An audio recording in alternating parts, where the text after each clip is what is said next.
نحمدہ نصلی علی رسول الکریم اما بعد فاعوذ باللہ من الشیطان الرجیم بسم اللہ الرحمن الرحیم۔ صدر جلسہ عالی جناب بیرسٹر اسد الدین اویسی صاحب، صدر کل ہند مجلس اتحاد المسلمین و رکن پارلیمنٹ حلقہ حیدرآباد، علماء اکرام، مشائخین اعظام، ایم ایل اے حضرات، ایم ایل سی حضرات، قائدین مجلس اور حاضرین جلسہ، السلام علیکم ورحمۃ اللہ وبرکاتہ۔ آج کا یہ بڑا ہی اہم جلسہ جو ہمارے ہندوستان کی 75ویں جشن آزادی کے سلسلے میں منعقد کیا گیا، اور اس کا عنوان ہندوستان کی آزادی میں مسلمانوں کا کردار۔ یہ بڑا ہی اہم موضوع کو نقیب ملت نے رکھوایا، اور ہم سب اس پس منظر کو سمجھنے کے لیے یہاں جمع ہیں جو آج سے 75 سال نہیں بلکہ 200-250 سال پہلے جب آزادی کے تحریکیں شروع ہوئی تو کیا ماحول تھا، اور ہمارے اپنے بھائیوں نے کیا کردار اپنایا تھا۔ جیسا کہ آپ نے علماء اکرام سے اور پیشرو مقررین سے سماعت فرمایا کہ 1750 سے لے کر جس طرح آزادی کے لیے جد و جہد ہوتی رہی، لیکن ان میں اگر آپ دیکھیں 1857 سے پہلے جتنی جد و جہد ہوئی، جتنی جنگیں ہوئی، کوششیں ہوئی، تحریکیں چلی، وہ صوبوں تک محدود تھی، ایک پرٹیکولر ایریا تک محدود تھی، اسٹیٹس میں۔ جہاں پر بنگال میں سراج الدولہ انگریزوں سے لڑ رہے تھے تو دہلی میں اس کا کوئی اثر نہیں تھا۔ جہاں ٹیپو سلطان میسور میں 1799 میں جنگ کر رہے تھے تو اس کا اثر سارے ہندوستان میں نہیں تھا بلکہ صوبوں تک وہ محدود رہا۔ لیکن 1847 میں انگریزوں نے ایک کارتوس لایا اپنے فوجیوں کے درمیان، اور وہ کارتوس پر جو کور لگا تھا وہ سور کی چربی اور گائے کی چربی سے بنا تھا، اور ایک انگریزی فوج کا سپاہی منگل پانڈے اس نے سب سے پہلے آواز دی کہ یہ کارتوس ہم قطعی استعمال نہیں کریں گے کیونکہ مسلمانوں کے لیے سور نجیس ہے، ناپاک ہے، حرام ہے، وہیں ہندوؤں کے لیے ان کی آستھا کا مقام ہے۔ ہندو بھی گائے کی چربی کو منہ میں اپنے لینے تیار نہیں۔ بہرحال اس سے انگریزی فوج میں ایک بغاوت ہوئی، اس کا نتیجہ یہ نکلا کہ عوام میں بھی یہ شعور آنے لگا۔ اس وقت دہلی پر سلطان بہادر شاہ ظفر کی حکومت تھی، اور یہ عوام میں یہ انگریزوں کے خلاف میں ایک غصہ، ان کی قبضے کا اور ان کی مکاریوں کے خلاف میں لوگوں میں ایک جذبہ آیا، اور یہ ایک تحریک بننے لگی۔ تو لوگوں نے سلطان بہادر شاہ ظفر کو اس کی قیادت دے دی کہ آپ کی قیادت میں انگریزوں کے خلاف میں آزادی کی تحریک چلائی جائے گی، انگریزوں کو ہندوستان سے باہر پھینک دیا جائے گا۔ اور بہادر شاہ ظفر نے اپنے مشیر خاص، مشیر مذہبی امور حضرت علامہ مولانا فضل حق خیرآبادی چشتی رحمت اللہ علیہ کو بلوایا، کہا بتاؤ کہ اس میں فتویٰ کیا ہے، کیا مسلمانوں کو یہ آزادی کی تحریک میں حصہ لینا چاہیے یا نہیں چاہیے، کیا اسلامی نقطہ نظر ہم کو کیا حکم دیتا ہے۔ تو علامہ فضل حق خیرآبادی نے فتویٰ تحریر فرمایا اور لکھا کہ مسلمانوں کے لیے انگریزوں سے جہاد کرنا فرض ہے، واجب ہے۔ اور نہ صرف یہ فتویٰ بہادر شاہ ظفر تک پہنچایا بلکہ جامع مسجد دہلی میں علماء اکرام کی ایک میٹنگ بلائی، اور اس میں اس فتوے کا ذکر کیا اور زور دیا کہ علماء اکرام اس فتوے پہ دستخط کریں، اور سینکڑوں علماء اکرام نے اس فتوے پہ دستخط کی۔ اب بہادر شاہ ظفر کے پاس جب یہ فتویٰ آیا تو ایک منظم تحریک بنائی گئی۔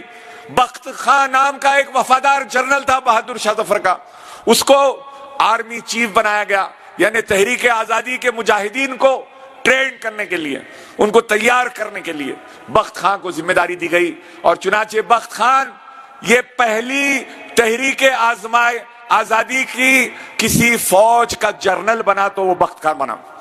لیکن آج تاریخ کے کسی کونے میں کسی وزیر کے منہ سے کسی تاریخی کتابوں میں یا اسکولی نصابوں میں کہیں پر جناب بخت خاں کا نام نظر نہیں آتا۔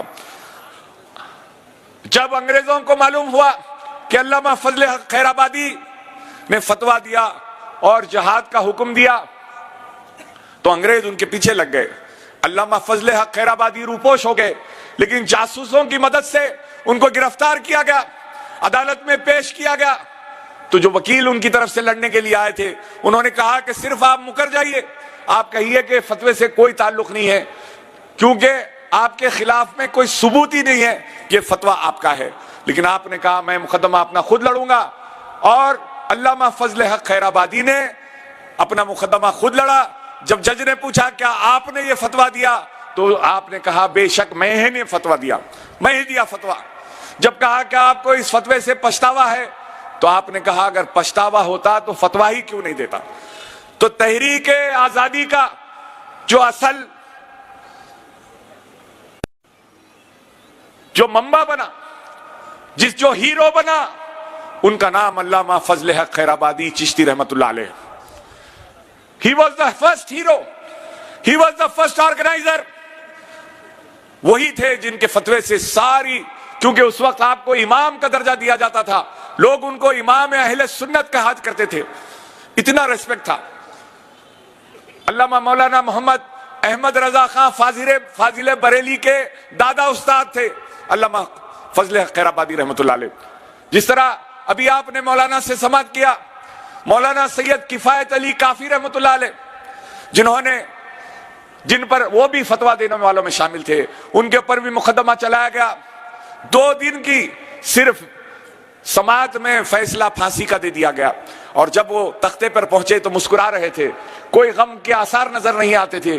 لوگوں نے پوچھا کہ آپ تختے پہ جا رہے ہیں، سولی ہونے والی ہے، لیکن آپ مسکرا رہے ہیں۔ کہا وہ غم زدہ رہے جس کو اپنی آنے والے مستقبل کی خبر نہ ہو۔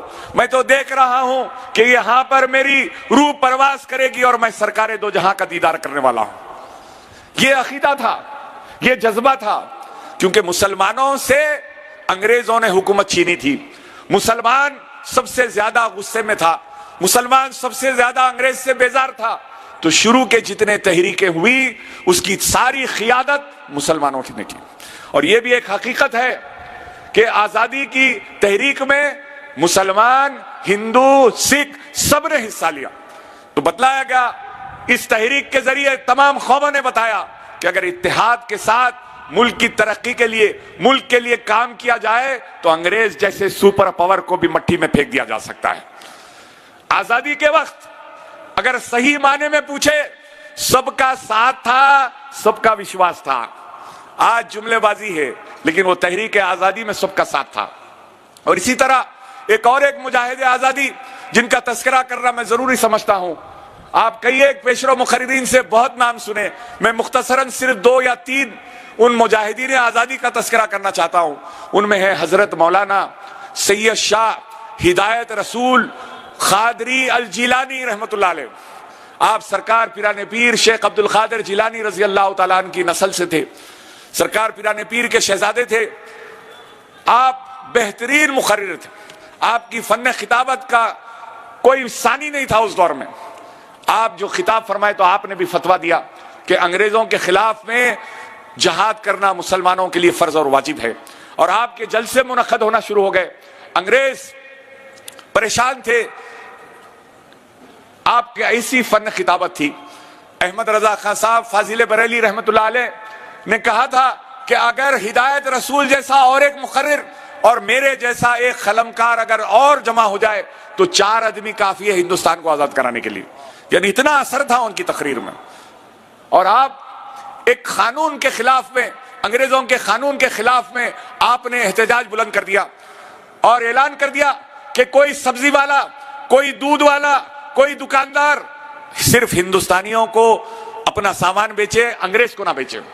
چنانچہ ایک ترکاری بیچنے والی ایک ہندو خاتون ترکاری بیچ رہی تھی، انگریز آیا، آ کر کہا کہ ترکاری کیسے دیں گے؟ تو کہا انگریز کو نہیں دوں گی، ہندوستانی کو دوں گی، انگریز کو نہیں دوں گی۔ ہمارے مولانا ہدایت رسول نے کہا ہے کہ انگریز کو نہیں دینا. یہ اثر تھا. صرف مسلمان ہی نہیں، ہندو بھائی بہنیں بھی مولانا ہدایت رسول کی ہدایت پر چل رہے تھے. تو انگریز نے کہا آخر دام کتنا ہے؟ تو بتایا اتنے آنے کا دام ہے. کہا 10 گنا لے لے، مجھے آلو دے دے. اس ہندو خاتون نے کہا اگر تو 1 آلو کے بجائے 1 لاکھ بھی دے گا تو میں تیرے کو آلو دینے والی نہیں، کیونکہ ہمارے مولانا ہدایت رسول نے کہہ دیا ہے کہ انگریزوں کو کوئی چیز بیچنا نہیں. تو حالت یہ ہوئی کہ انگریز بچوں کو دودھ نہیں مل رہا تھا، انگریز کے گھر میں ترکاری نہیں تھی، سبزی نہیں تھی. پھر ان کو گرفتار کرنے کا اعلان ہو گیا. مولانا ہدایت رسول نے کہا کہ جمع ہو جاؤ، سارے میدان میں ایک جگہ جمع ہو جاؤ، ہم جلسہ کریں گے. صبح 10 بجے جلسے کا اعلان ہوا. انگریزی فوج صبح فجر کی نماز کے ساتھ ہی میدان میں پہنچ گئی. تو دیکھ کے حیران ہو گئی کہ لوگوں کو معلوم تھا کہ حضرت ہدایت رسول کے جلسے کو درہم برہم کرنے کے لیے انگریزی فوج آ جائے گی. لہذا لوگ رات کے 2 بجے سے میدان میں جمع ہو گئے اور سارا میدان فل ہو گیا. اور مولانا ہدایت رسول بھی آئے اور انہوں نے بھی خطاب کیا. چھپ کے بیٹھے تھے، آ کر انہوں نے خطاب کیا. کمشنر نے کہا کہ گرفتار کر لو. آپ کو آ کر کہا گیا آپ کو گرفتار کیا جاتا ہے. آپ نے مائک میں کہا دیکھو میری تقریر ختم نہیں ہوئی، میں یہاں پر روک رہا ہوں، آنے بعد کی تقریر کمشنر کے دفتر پہ ہوگی. تو جب حضرت مولانا ہدایت رسول کو گرفتار کر کے لے کے جایا گیا تو سارا مجمع ان کے ساتھ کمشنر آفس پہنچ گیا. کمشنر پریشان ہو گیا، اتنا مجمع ہے ان کو کیسے ہٹایا جائے. آپ کو رہا کیا گیا. کچھ دن کے لیے پھر سے مقدمہ چلا اور آپ بھی سولی پہ چڑھائے گئے، جام شہادت کو نوش فرمایا. یہ تاریخ ہے. حضرت علامہ فضل حق خیرآبادی کو بھی کالے پانی کی سزا دی گئی، اور آپ کے صاحبزادے علامہ عبدالحق خیرآبادی آپ بھی مجاہد آزادی تھے. آپ نے وصیت کی تھی کہ میری خبر بھی میرے بابا جان کے بازو میں دفن کر دینا، اور جس وقت انگریز ہندوستان چھوڑ کے جائیں گے میری خبر پر آ کے اطلاع کر دینا. لہذا ایسا ہی ہوا. جب آپ کا انگریز اس دنیا سے گئے تو کچھ علماء کرام ان کی خبر پہ جاتے ہیں، میلاد خانی کی محفل کی اور پھر کہا مبارک ہو حضرت، انگریز ہندوستان چھوڑ کے چلے گئے. یہ جذبہ تھا، یہ حب الوطنی تھی. اور مولانا احمد رضا خان صاحب فاضل بریلی رحمت اللہ علیہ کے جو دادا تھے مولانا علی رضا خان، ان پر 600 روپے کا انعام رکھا تھا انگریزی حکومت نے. انہوں نے بھی فتوے پہ دستخط کی تھی. مولانا نقی علی خان جو احمد رضا خان صاحب فاضل بریلی کے والد تھے، ان کو بھی جو ہے آپ بھی مجاہدین کی خدمت کرتے رہتے تھے. بہرحال تمام ہر مسلک کے، ہر مکتب فکر کے علماء کرام نے ہندوستان کی آزادی کے لیے جدوجہد کی، اور تمام فرقوں نے، ہندوؤں نے، مسلمانوں نے، سکھوں نے، ہر ایک نے جدوجہد کی. لیکن آج افسوس ہے کہ اس طرح سے ماحول بنا دیا گیا کہ شک کی نگاہوں سے دیکھا جا رہا ہے. کہا جا رہا ہے کہ ترنگا اپنے گھر پہ لہراؤ.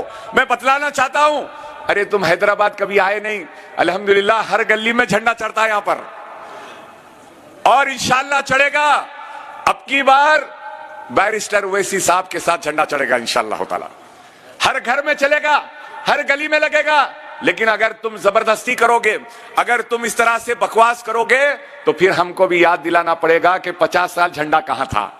بہرحال یہ ہندوستان کی آزادی کی جدوجہد کے لیے یہ عظیم شان جلسہ آپ کے لیے منعقد کیا گیا. پورے جذبے و جوش کے ساتھ میرے ساتھ ہندوستان زندہ باد کا نعرہ لگائیے. میں اس طرح اپنی گفتگو ختم کروں گا. ہندوستان، ہندوستان، ہندوستان. السلام علیکم.